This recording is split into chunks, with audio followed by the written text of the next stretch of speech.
ఏంది చోటు అది చైర్ ఇంచేసినావు? ఎందుకు ఇంచినావు? అదే ఎట్లా ఇరిగిపోతుంది? దేంతో ఇంచినావు? నిజం చెప్పు.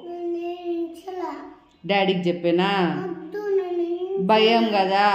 చెప్పేస్తా, ఫోన్ చేసి చెప్పేస్తా డాడీకి. ఏమంటాడు డాడీ? ఎందుకు కొడతాడు?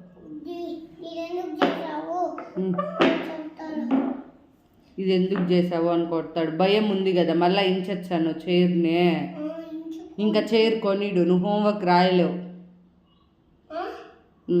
నీ స్టడీ టేబుల్కి చైర్ లేదు. ఇంకా అట్లే కింద కూర్చొని ప్లాంక్ ఎత్తుకొని రాసుకో. చెప్పింది వింటావా? గో సరే.